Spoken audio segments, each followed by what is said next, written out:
menurut saya yang kritik belum nonton filmnya, itu ke satu. Kedua, kalau nggak ada film ini gimana keadilan untuk mereka ini semua? Ini semua kan kita di sini juga kena film ini.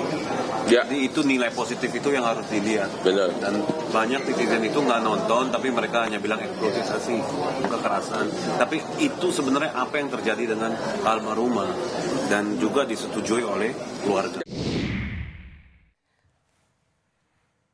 Saya masih bersama produser pembuat film yang berjudul Vina Sebelum 7 Hari.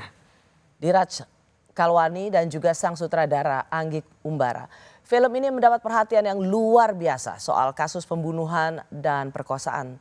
Tapi masih menyisakan banyak pertanyaan soal aktor utama pembunuhan dan membuat polisi langsung bergerak memburu kasus ini lagi, membuka kasus ini lagi. Diraj dan Anggi, saya nonton film ini. Seperti tadi saya mengatakan sebelumnya bahwa film ini bisa membantu ingatan publik soal ada kasus X-File atau yang belum selesai dan membuat polisi membuka kembali kasus ini, itu patut diapresiasi. Tetapi ketika saya menonton film ini, saya marah. Saya marah pada Anda, Anggi, membuat film seperti ini. Karena menurut saya, Anda membuat Vina yang sudah menjadi korban, lebih menjadi korban lagi dari sisi bagaimana anak ini digambarkan sebagai seorang hantu yang berkeliaran. Saya tahu bahwa horor ini adalah genre yang paling laris gitu. Yeah. Tapi apakah Anda nggak punya sensitivitas untuk membuat Vina ini yang juga sebagai korban harus juga di treatment dia seperti hantu yang bergentayangan? Karena itu yang diceritakan oleh keluarganya. Itu yang terjadi, bahkan sampai sekarang setiap malam Jumat, bahkan kemarin juga kakeknya bilang, oh Vina datang nih gitu kan, dia masuk lewat jendela, dia melihat sosok Vina, benar-benar sosok Vina as a ghost dan divideokan gitu kan. Maksudnya buat mereka it's a common thing gitu, itu yang terjadi gitu. Dan itu bukan sesuatu yang aneh gitu, dan mereka masih bersama mereka masih bersama si almarhumah Vina ini gitu, dalam bentuk. Jadi waktu ada jump scare neneknya yang mendengar suara di kamar. Bukan cuma itu, bahkan mereka. Itu beneran apa enggak? Itu kesaksian atau imajinasi Anda? Bagian dari fiksinya Anda? Kesaksiannya bukan di dalam lemari, tapi all around the house gitu. Pokoknya banyak kejadian, sebenarnya bukan cuma itu doang gitu kan. Itu salah satu aja yang saya ambil gitu kan. Itu sampai baunya, anyirnya, kadang bau bunga, kadang apa, still happening until now gitu. Dan itu bukan sebuah dramatisasi yang dibikin gitu, itu emang that actually happen dan they believe it gitu kan. Dan mereka menganggap itu kayak sampai sekarang sekeluarga itu kalau kita lihat malah mereka nggak menganggap nggak memviktimasi Vina sebagai korban lagi gitu. Mereka malah menganggap Vina itu in one way is a hero to the family gitu kan. Sebelum saya sampai ke situ.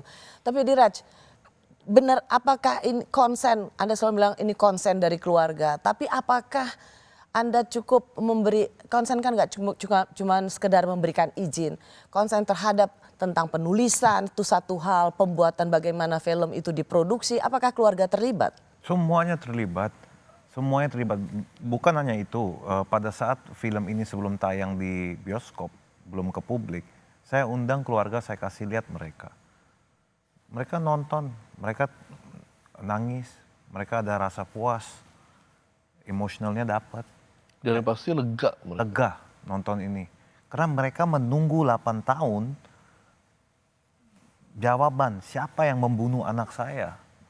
Mereka menunggu itu dan mereka tidak bisa kemana-mana. Dalam konteks itu ya, itulah makanya kenapa film ini kemudian bisa membuat polisi membuka kembali kasusnya. Tetapi bagaimana nama Vina kemudian akibat film ini bisa kemudian membentuk pandangan penonton yang sampai jutaan itu bahwa dia bisa memiliki beban diidentikan dengan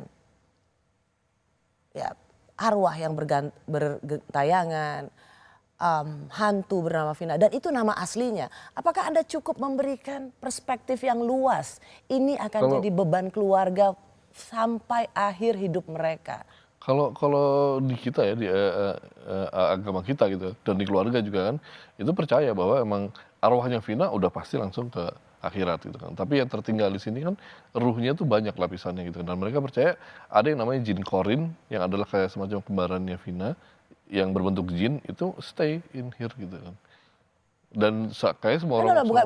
Itu bukan pertanyaan saya. Pertanyaan saya, apakah keluarga cukup diberikan pemahaman bahwa ini akan selalu menjadi identik dengan nama anaknya. Sudah. Kecuali tadi kamu kan bilang kamu bikin si manis jembatan Ancol. Itu kan bukan nama sebenarnya. Namanya dia. Ya, namanya. Ini kan dia korban Ya, loh. tapi Korban pembunuhan, korban perkosaan. Sebelum film ini diproduksi juga, di Cirebon kisah ini emang udah terkenal sekali.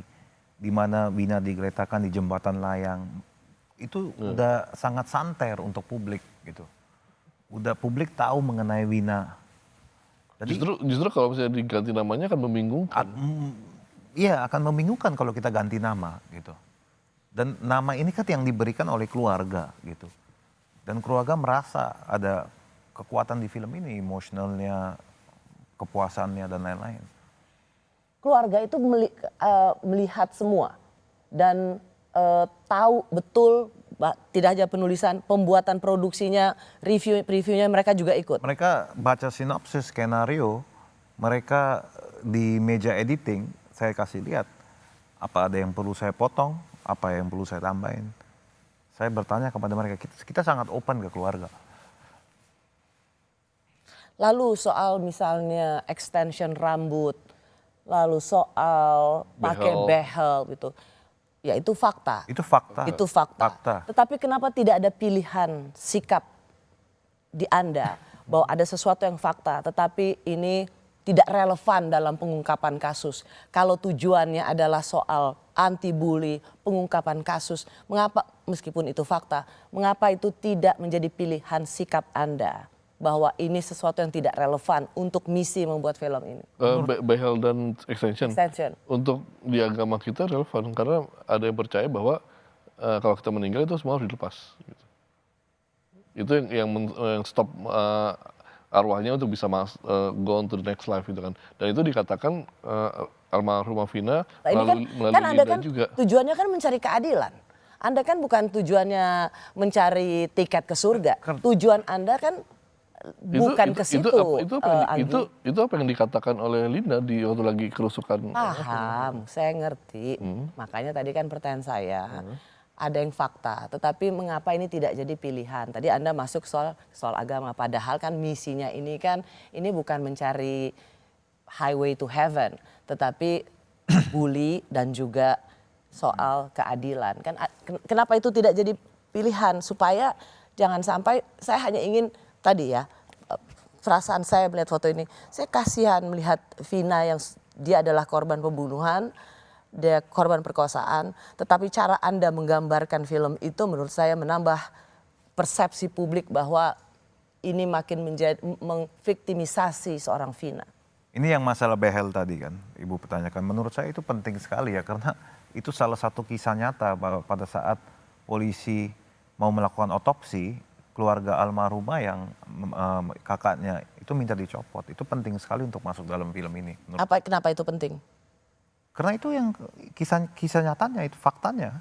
Penting menurut keluarganya, Vina. Penting, itu fakta. Membuka behel, membuka lensanya aslinya, sama air extension.